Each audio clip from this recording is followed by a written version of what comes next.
So our next speaker, Jon Soberg, I guess you don't need any more introduction. So finally in Lithuania, after 2 years of waiting, congratulations on making it. Yes.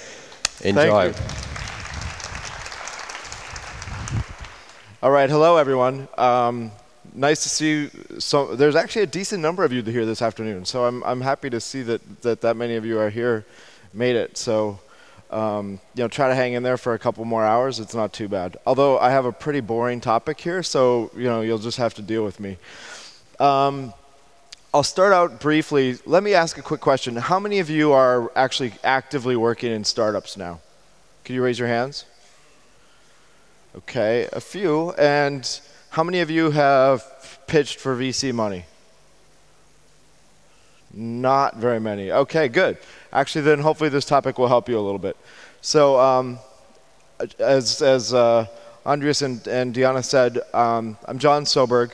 I am I just launched a new fund called Expansive Ventures.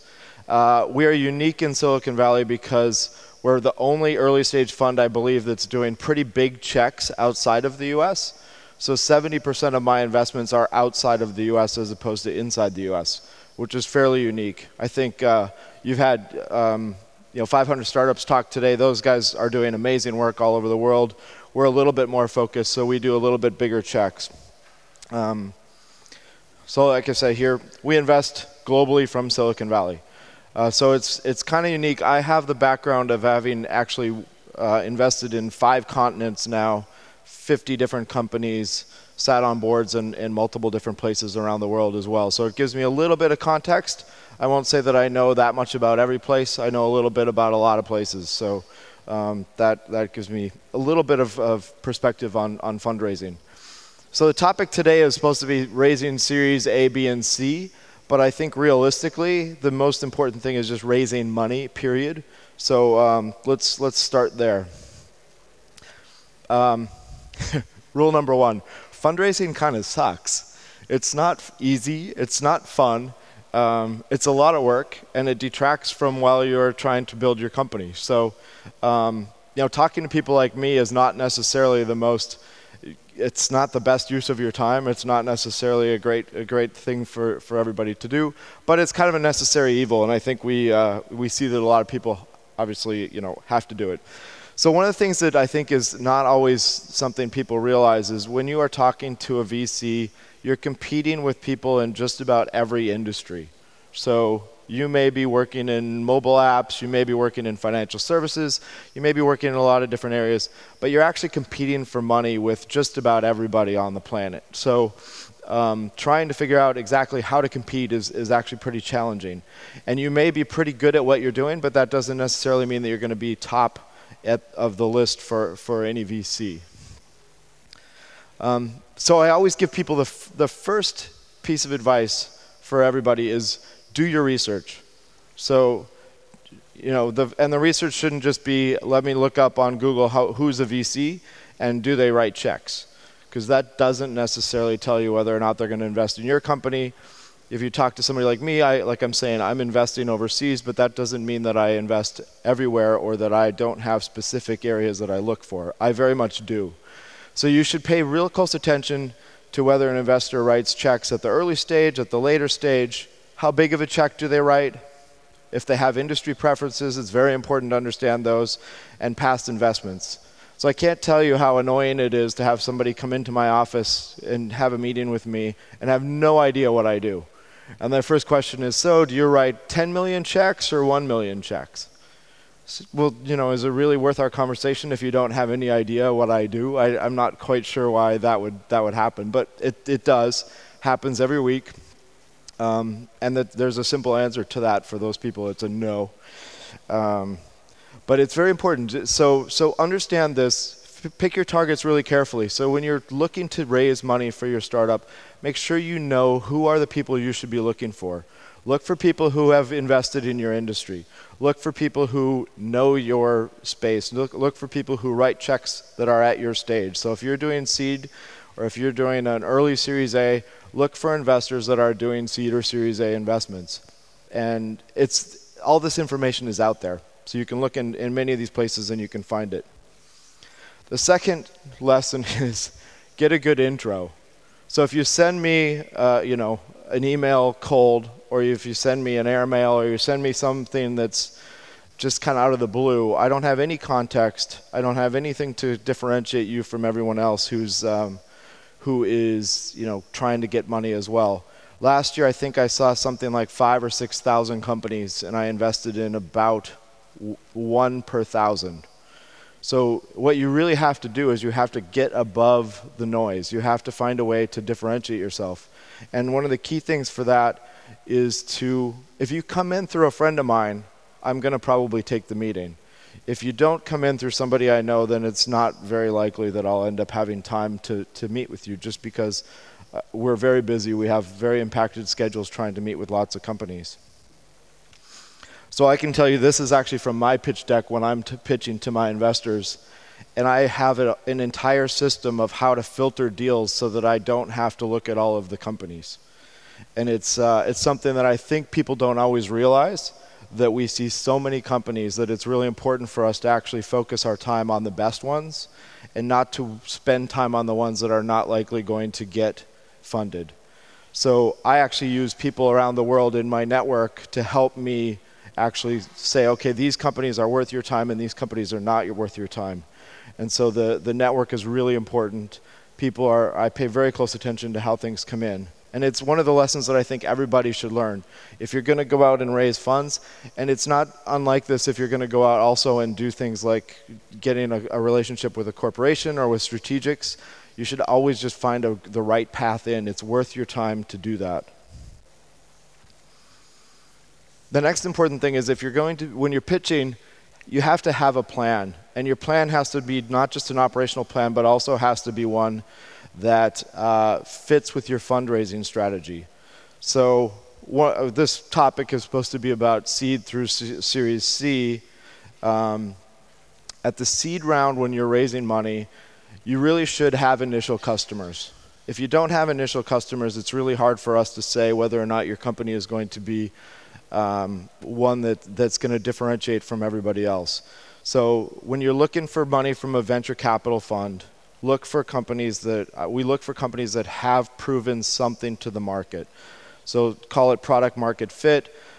Here I said a minimum is a proof of concept. So you have to have a customer that's validated what you're doing. If you don't have that, it's usually not going to be that interesting relative to your peers.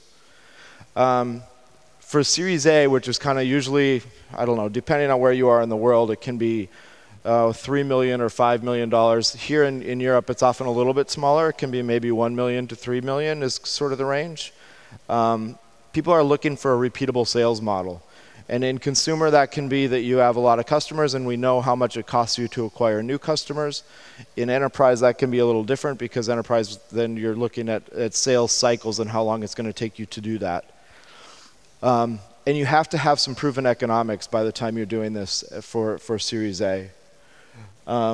Series B is all about scaling, and Series B is typically $10 million or more, and that's usually the realm of companies that are really already doing pretty well. And you'd probably know these companies because they would have differentiated themselves.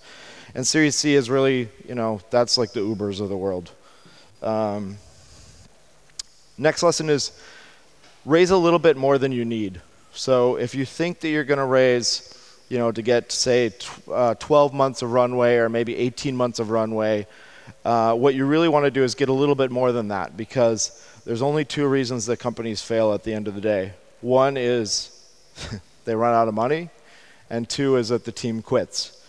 There's almost no other reason that the companies will actually fail. So the most important thing as a CEO is that you don't run out of money. You never want to run out of money. So plan to have more than you need. Doesn't mean you need to spend it, but it means that you need to have a plan. So when I'm looking at companies and they're raising, I want to see that you have a solid plan for how you're going to use the money and how much you need to actually to execute your plans. Persistence and focus is really important. Like I told you, my odds of writing a check for a company that walks in the door are probably around 1 in 1,000. So that means I say 999 no's for every yes that I say, which is not particularly good odds. So if you're an entrepreneur, you need to realize that this is true for a lot of VCs, and that it's not necessarily, if you get a no from me, that doesn't mean that your company's not good. In fact, it could mean that your company's fine because you actually got a meeting with me, which already segments you from a large portion of the population. But what you need to do is you need to find enough targets so that you are actually increasing your odds of hitting on one of those targets. And it's important that you find the right targets too. Like I said, when you're doing your research, don't just go talk to everybody who has a check. That's not going to help you. What you really want to do is talk to the right people, and you want to be focused on it. And if you get a no, that's fine. Try to learn from that no. Try to understand what it was, or if there's something different, or if there are mistakes that you've made that you should try to correct. And if you do that, you just kind of have to be persistent. The ones that keep moving along, it takes time, it takes effort. You have to just keep going, and eventually, hopefully, you'll be able to get a yes. And you have to look for the right types of capital too, but it's not always just a VC. It could be angel investors. It could be strategic investors. There are lots of different ways to get capital into companies, but it's really an exercise in persistence. There's no shortcuts to this. It's just kind of, it's a slog. There's no question about it. And finally, what I would say in terms of trying to differentiate yourself is that you should really over-deliver. The best way to get my attention is to have a company that is scaling so much faster than the other companies that I see, that I really have to understand what's going on and I have to meet with you. So the best thing you can do is actually execute on your business as best you can. And if you can do that and you do that well, you separate yourself from most of the other companies that you're going to be competing against.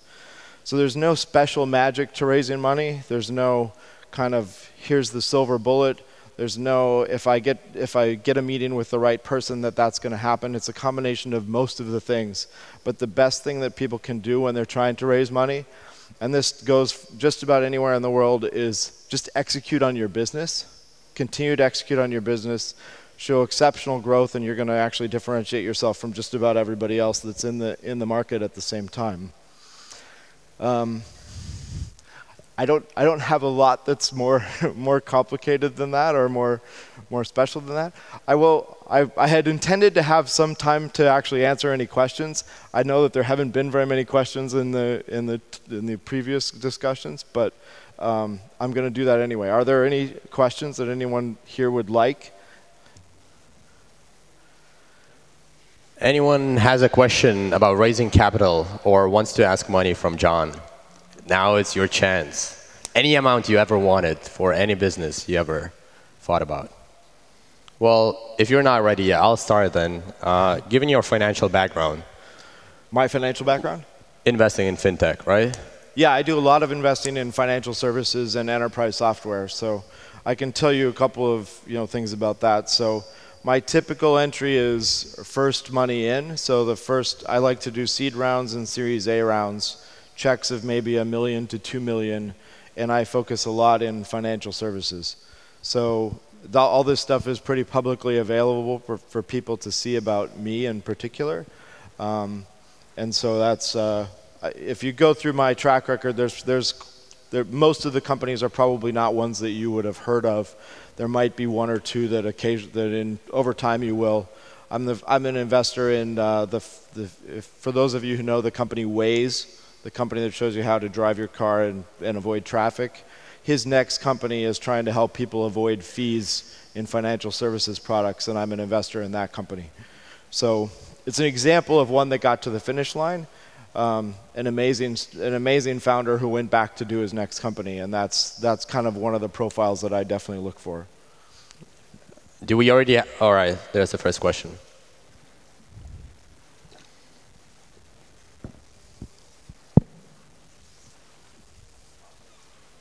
Hi there. I was just wondering, what would you advise when trying to raise seed money? What would you advise not doing? Not doing. Not doing. I think I advised a couple of things in here that were to-dos. Don't cold email me. Just don't do that. I can't stress that enough. Like if it comes into the info@expansive.vc email, it might as well just go into the trash because there's just no time for that. So I mean, it's really, really, really important for you to come in through a good channel. Other don'ts.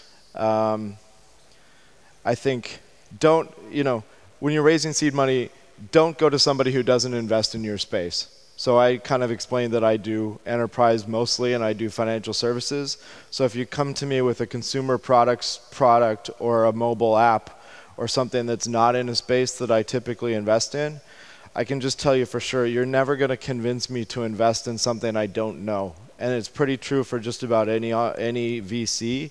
If we know an industry, we're very comfortable investing in that industry. If we don't know an industry, you may be the greatest company ever, and it's going to take me a long time to try to figure that out, and I'm probably not the best fit for you anyway. So part of my job is to make a lot of mistakes as well. I'm going to hopefully pick some winners, and I'm going to miss on some companies as part of what I do. So I will definitely miss on the companies that are in industries I don't understand, though. Do we have more questions? Over there in the back. Yeah. Oh, okay. First I one can here. repeat the questions, too, if I can. So, hi. I just would like to ask you a simple question. Would you invest to biotechnology industry? Would I invest in? Biotechnology. Biotechnology. Yes. I have not done any biotechnology investments yet, but I think that there's I think bioinformatics and some areas like that are going to be extremely interesting. And my intention is to learn enough about those to hopefully be smart enough to make investments when they fit. Food biotechnology is something I don't know very much about, unfortunately. So, yeah, I think that's going to be a little outside of my area. Hi. If you do a seed investment, how do you go about a round for the same company? So I speak a lot in different places around the world, and a seed investment in the United States looks very much like a Series A investment in many parts of the world. So I like to tell people that the best way for me to describe it is I like to be the first institutional investor, or the first maybe professional investor that invests. Often in Europe, that has been for me a Series A. So check sizes between $1 million and $2 million. And that profile looks very much like a Series A when you're in Europe. In the US, a seed round is often somewhere between $1 and $3 million. And so I tend to be doing more seed investing in the US and more Series A investing overseas. But I will say too that often the seed investments in the US are maybe a little bit further along because they often have developed their companies a little further on bootstrap capital. So it looks pretty similar when I'm analyzing companies between different places. But there's not an exact science to it. And the names don't matter that much at the end of the day, realistically. You can call your round whatever you want. It doesn't really matter. But people have kind of a set nomenclature. Any other questions?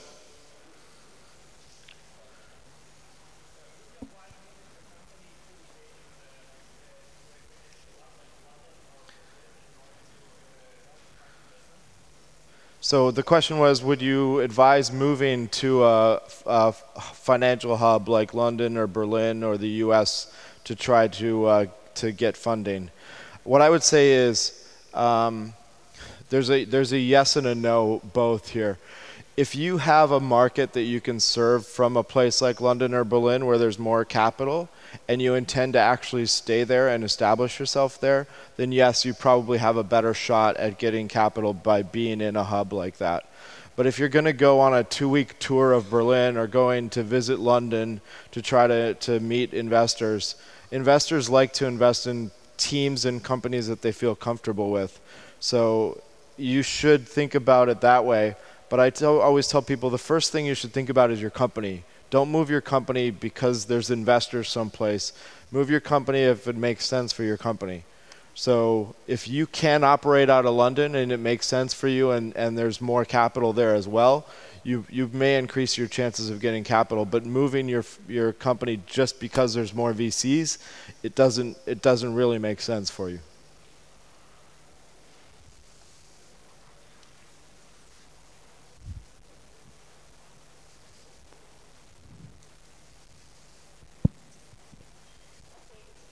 I don't have a question, but I wanted to suggest to check Jon's blog. He's an active blogger, and that's one of the ways to know, what he's writing about, what he's interested about, and then, you have better chances to get some investment and to know him.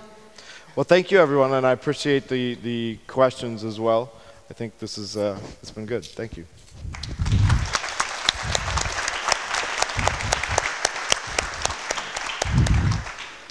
Thanks a lot.